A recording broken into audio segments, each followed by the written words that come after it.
What's up, everybody? Welcome into Tom Curran's Patriots Talk podcast. We are chock full of intel and info today. We have Brent Harris from WBAL in Baltimore. He's a Ravens reporter, and he's been doing it a long time. He's going to tell us about the meltdown Baltimore had against Miami on Sunday. Are they going to rectify things by the time they get to Foxborough? For the Patriots' sake, hopefully not. Also, Rick Stroud, Tampa Bay Times, he's going to join us. We'll talk Brady talk. How much has that guy changed since he left here in March of 2020? I don't even know him anymore. Finally, of course, we will have the Senator Phil Perry along, and he will discuss with us his report card from Pittsburgh. A lot of good. Don't give me any of your yeah-buts, okay? That was a good game for the New England Patriots. Traction. All that and not that much more on Tom Curran's Patriots Talk podcast.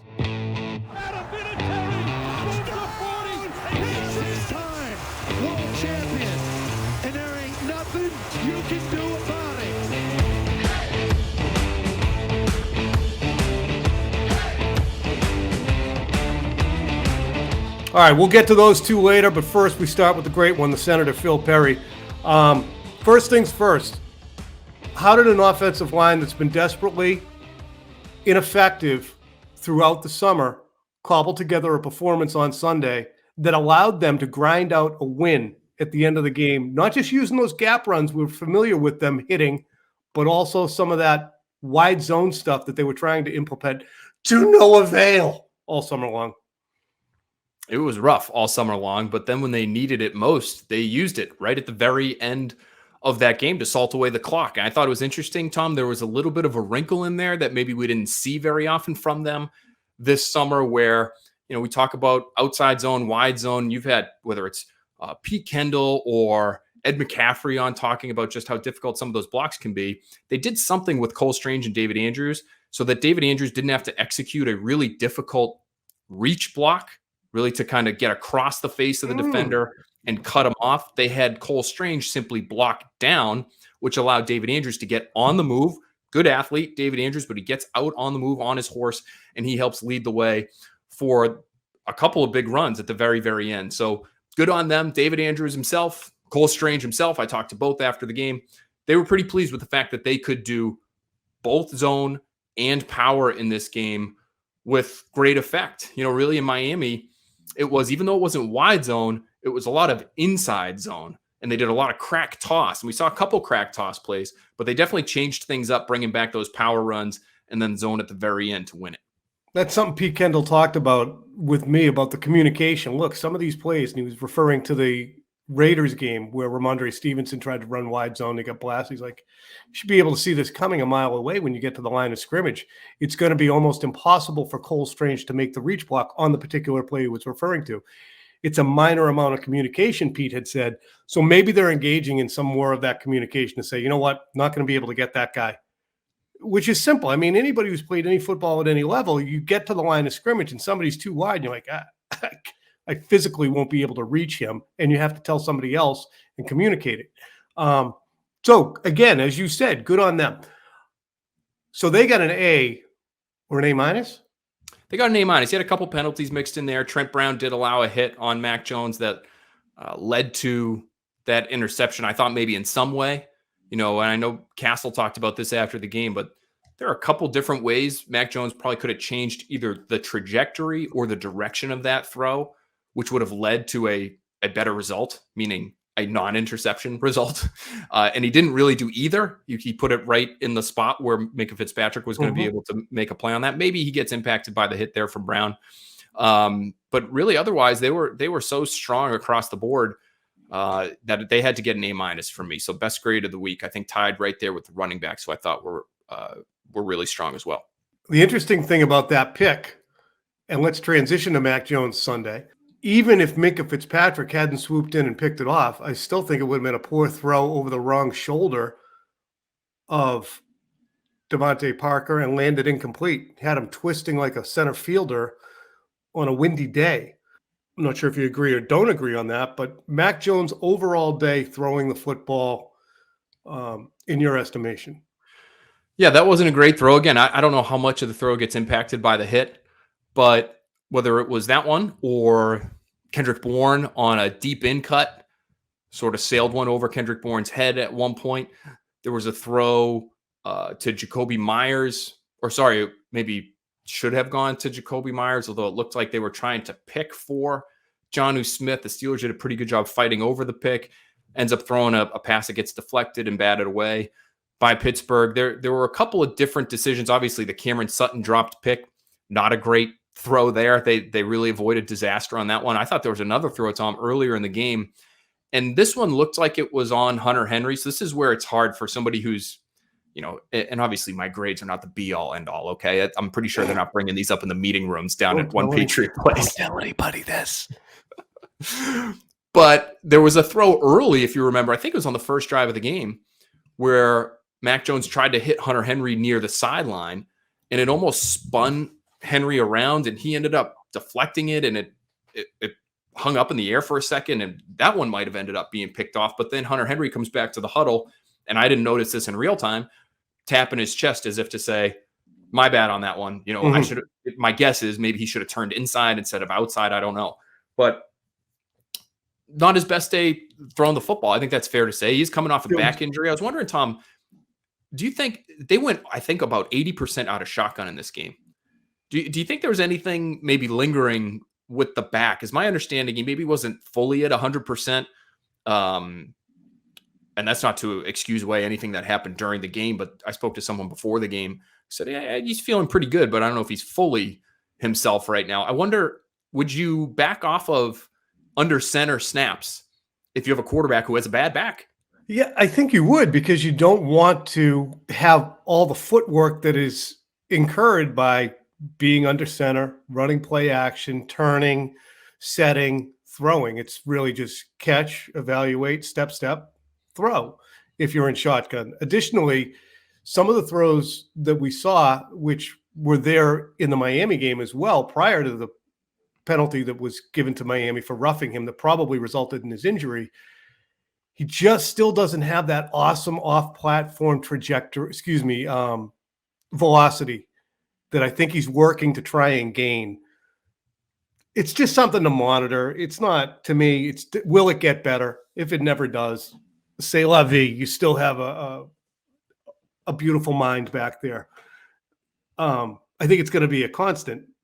But I would imagine some of those throws on Sunday were probably attributable to, he doesn't have a lot of, like, he can stand there with his feet not under him and just torque his body. His back hurts.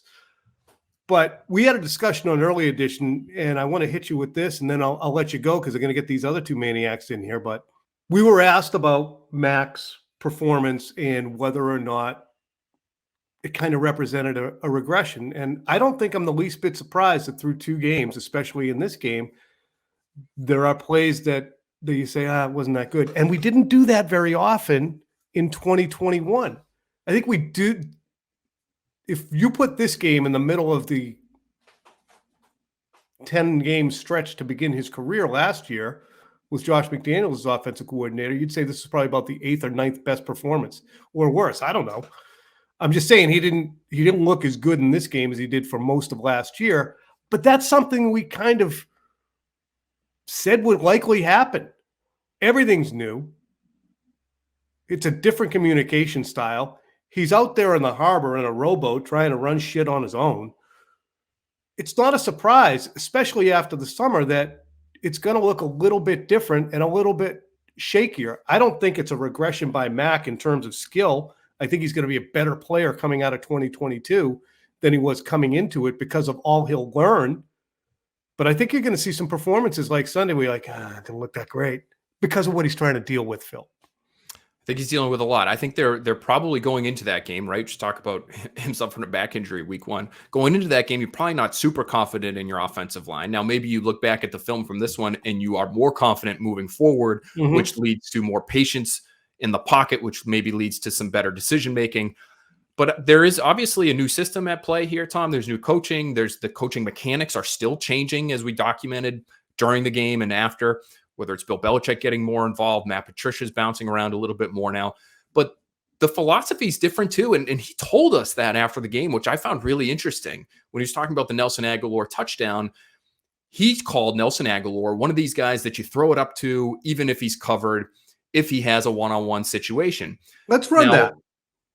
Johnny, run that sound. We got that. It's kind of one of those plays where we're just moving the ball and running our 2-minute offense, and I have good comfortability with that. And, when we've worked on that play through the offseason and 50-50 balls, and, he's one of those guys that I put in the throw it up to him category, and he's going to make the play. So if it's one-on-one, I'll give him a shot, and obviously had time with the offensive line, and I think all of our receivers can do that. If they're one-on-one, I'm going to give them a chance. Kind of different philosophy, but that's what we need to do. That's John Henry. He's our producer, and I'm sorry I yelled at him like that to do that, but I hope you folks enjoyed the sound. Phil, pick it up. Well, at the end, you notice there him say that it's a little bit of a different philosophy, but it's what we have to do.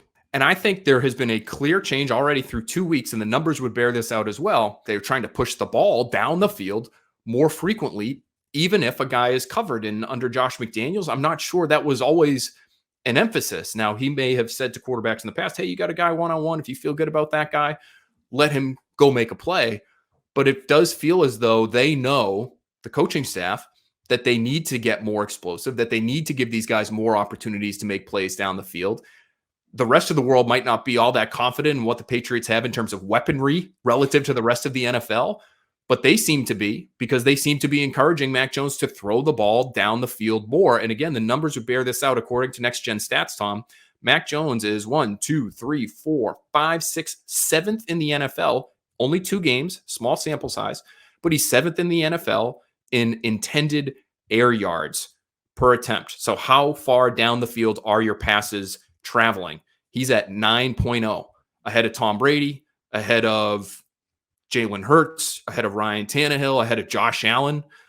So guys that we're used to seeing push the ball down the field quite a bit, he's in the top 10 right now. And that's a far cry from where he was last year, especially early last year. If you remember, people were saying, well, this guy's just going to dink and dunk his way through his whole rookie season. There's been a clear change this year, early this year. And it's a far cry from late Patriot Brady, who was more of an underneath guy. Now he was handcuffed a bit by the guys around him, and James White and Julian Edelman were his prime targets. But certainly I think you could look back at Brady as being a guy who would probably rank usually more in the catch and run underneath stuff. But look, Mac might have some opportunities Sunday, Phil, because the Ravens were taking on water in the second half against the Miami Dolphins. We're going to bring in our guy, Brent Harris, who covers the Ravens right now, to talk about what in God's name happened out there. Phil, good stuff. Appreciate you. Talk to you soon. Wow, we got the buzzard circling around the Ravens. Check this out. It's Rex Ryan, former Ravens defensive coordinator, unloading on Get Up. And then there's a retort from Ravens head coach John Harbaugh. Ravens, of course, and the Patriots get together on Sunday. Check it out. This is not your dad's Baltimore Raven defense. In fact, over the last 19 games, this is the worst pass defense in the National Football League. They don't close out games anymore. They don't know what the hell they're doing. Schematically, there's something wrong with this team. However, their defense, this new hotshot coordinator, is terrible. You can listen to all the talking heads outside that want to make all the statements they want to make, okay? You can make all the statements they want to make, but they're not coaching anybody right now. All right, the Ravens and Patriots play Sunday, and I knew that I needed to get a Ravens voice on here. This is Brent Harris, longtime Ravens reporter, highly respected. He's also a high school golf coach, so we got him in his cart. What in God's name happened on Sunday, my friend? Man, I wish I had an answer for that. It's left most people here in Baltimore a little bit guessing as to why it happened, because, Rex Ryan is correct. It is not the same defense we're used to seeing over the years.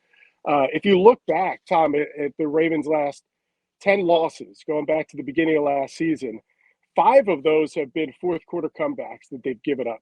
That's just not acceptable. And I think, as you heard in John Harbaugh talking about that, that they're going to have to figure out exactly how to close out games, because that's the biggest issue right now. The running game's struggling, the defense is struggling, and over the last 19 games, this is a pass defense that's given up the most yards in the NFL. And granted, some of their bigger players and Pro Bowl players have been beat up, and Marlon Humphrey and Marcus Peters are both on pitch counts in that game as they come back from injury, but still, it's no excuse. Even with young players, you can't let Tyreek Hill and Jalen Waddle beat you over the top and not even have a man covering. You know, the interesting thing is it was a total script flip in the first and second half. The Dolphins could not be stopped in the second half. The Ravens couldn't be stopped in the first half. But after halftime, they really bogged down. What happened with the Ravens offense after the break? You know, one of the interesting things over the years, Tom, that you know about this Ravens team is they run the football. Outside of Lamar Jackson, they can't run the football right now. And until they get back J.K. Dobbins and Gus Edwards, this is going to be an issue for this team. I'll give you a quick stat. All the running backs outside of Lamar Jackson have run it 29 times. More than half, 16 of those rushes have been for 1 yard or less. They just can't run the football. And you can't close a game out in the fourth quarter and control the clock unless you can run it. And we saw the Patriots were able to do that the other day in their win against the Steelers. Last question. Still has some zest, this rivalry does, no question, with Belichick and Harbaugh involved. How do you figure the Ravens respond Sunday, Brent? It's interesting, Tom. It's not the same matchup as you and I remember those AFC Championship games. And it was the rivalry that it had to go through New England if you wanted to get to a Super Bowl. And the Ravens had so many great games in Foxborough. I don't see it the same way. I think it's two teams kind of trying to figure themselves out a little bit early in the season. That's fine. But for the Ravens, a lot of young players, and they've got to fix some of the issues that they saw on Sunday. I can guarantee you Bill Belichick's watching that tape, and you may see a lot of the same stuff that Miami did to Baltimore in the second half. If they don't fix it, this could be a long season for Baltimore. All right. Well, I hear birds in the background there. I want your boys to make a lot of birdies today.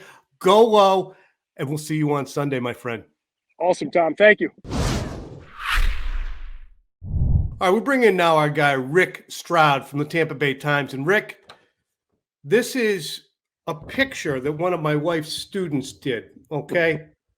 Last year, third grade teacher in Walpole, Massachusetts. You understand how treasured Tom Brady is up here still. What have you people done to him?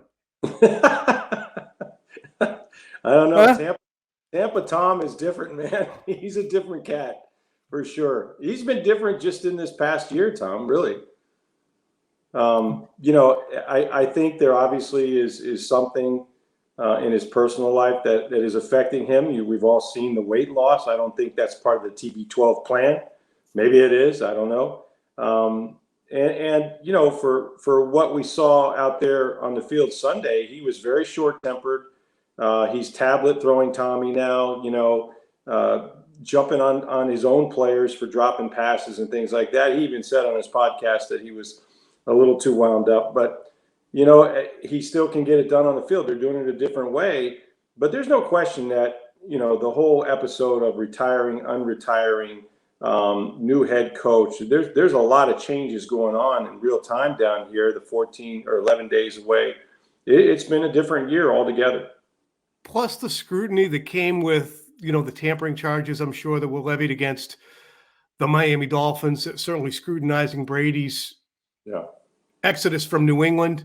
So many different levels of things that he is really trying to do off the field, on the field, production company, clothing line. It's almost, remember the movie Wall Street? Maybe a lot of our people won't remember it who are listening, but how many yachts can you water ski behind? Right. I mean, it's true. I mean, you look at, I don't know how much money is enough. Certainly he has more than I could spend, I think. But, there does seem to be, this effort to set himself up, whether it's the clothing line, the NFT businesses, the movie production company, which you met. And, oh, by the way, who thought he was going to be a broadcaster? Who had that on your bingo card? I didn't think that would happen, but at some point there became a discussion. Hey, Tom, what about 25 million? What about 30 million? Not so sure. 37.5 million for 10 years. Done. I'm going to be a broadcaster when my career is over. So, look, he's definitely got a lot of things going on, and not just football, but he still manages to practice, 5 days a week or 6 days a week, I guess it is now. And he shows up on Sunday ready to compete. That fire is still there, but they're doing it a different way. I mean, the 45-year-old Tom Brady is not running anything close to what he did offensively as the 44-year-old Tom Brady, and I think that's by design. Meaning what? Well, there's just a whole lot of agreement, I think, that we've got to keep this guy clean. Look, they've got 3 new interior offensive linemen. Robert Hainsey's the center. They lost Ryan Jensen. They've got Luke Gedeke, who's a rookie. Shaq Mason came from New England, who has played before. And they were without their left tackle, Donovan Smith. So, playing against teams like Dallas and New Orleans, who has beat him up really his whole career and since he's been here, I think they've been very careful not to expose him to too many throws. And so consequently, they've run the ball more than I've ever seen them run it, and deliberately so. And they're just trying to stay in games. Their defense is elite, Tom. I really think that's true. I think they have a very elite defense. And so they're going to let them win the game. And they felt like Jameis Winston would turn the ball over. He did. And then, Tom Brady, greatest fourth quarter quarterback ever. I think you're going to see a lot of low scoring games early on until they find their identity. And, Brady has won a lot of different ways. He's won with running backs in New England. We know that. It's just a question of how long these guys can stay healthy, because make no mistake, while Tom is 45, there's a bunch of guys that are in their mid 30s down here, man. It's not it's the oldest team in the league by far, and not just because of Brady. With Tom, obviously you lead a certain kind of football life when you're with Bill Belichick, and you're fostered and spawned and brought up in that. There seems to be an effort to make up for lost time. And it's as if, when you were 12 or 13, the first time your parents left you home alone, all of a sudden you're sitting there eating Doritos and watching whatever you can, scrambled Cinemax. Are these confessions of yours, Tom? I don't know. Yeah, I think I just wedged a couple in. Yeah, flat Coke and raviolis right out of the can. Do we look at Tom as kind of searching for something now in his life or football? I mean, here's the thing: people really, you grow an affinity for the guy, a relationship with him, even if you're a reporter who actually had one, or a fan who had him as a constant in your life. And I think there's a level of concern up here in New England about how's that guy doing down there. Well, it's not the sun that's baking him. I mean, I just think, as he said in his first press conference, after his hiatus, I'm 45 and I got a lot of S going on, and we all do, right? And his kids are older. He's trying something that has not been done in this league, to play quarterback with teenagers in the house. And none of us can really speculate on what's going on there, but it's not good. It's definitely causing him some stress. It caused him to miss time away from the team. When was the last time Tom Brady, the guy that, every rep counts, can't miss a practice, it just feels like it's more important for him to be away than present with his football team. So, look, these guys still love him down here. There's no question that they know that they can win with him, and they feel like he's totally committed to playing. That's not the issue, but it's different. And I would agree with you that there is more stuff on the outside than there was ever in New England. Having said that, I think he's very comfortable with Todd Bowles because of the Bill Belichick tree. I mean, Todd Bowles really learned under Bill Parcells as much as anybody, and is very present as a coach. He calls the defense. They see the game the same way, a complementary style. They don't want to expose the offense or the defense to these explosive teams that they've struggled with before. So I think he's very comfortable, more comfortable maybe with Bowles than he was with Arians. He doesn't want to get hit as much as he did last year. He don't want to lead the league in passing attempts. So from that standpoint, I think he's gotten, look, what haven't they done for Tom Brady in Tampa? I mean, 100%. Literally. Cole Beasley. Yeah, they just signed Cole Beasley because he saw a couple young receivers drop passes the other day, got absolutely furious. And he's got guys hurt. Chris Godwin is hurt. Julio Jones is hurt. And that's going to happen with this older team that they have. So here comes Cole Beasley. So they've said yes to every single thing Tom Brady wants. And that's the way it's going to be as long as he's here. My last question, Rick Stroud. How drastically different do you view September 2022 Tom Brady from March 2020 Tom Brady? Just in terms of the guy that you see in front of you at the podium. He's definitely stressed. And again, I don't know, what's going on in his life. To me, he doesn't seem to be as physically fit. I mean, I think, again, the weight loss is a real thing. I think people are concerned about that. And And it's clear that there's a lot going on, whether it's not just the business, which he's handled his businesses here, and he's done more, obviously. But I don't know that there's concern about him as a football player. I just think it's about him as a person and sort of how he's navigating what I think is his last year in Tampa, perhaps his last year in football. This is sort of, to me, sort of a zero-sum game. It has been with Brady for a long time, but especially this year, right? They brought all these free agents back. They signed some new guys and went out, got better players for him, had a pretty good draft. And I think he realizes that whether this ends in confetti or not, this could be it. But we said that about Brady before. And but there's a lot of pressure on him right now, more so, I think, than there was when he came from New England, and certainly more so than last year. And I think a lot of it is self-induced, quite frankly.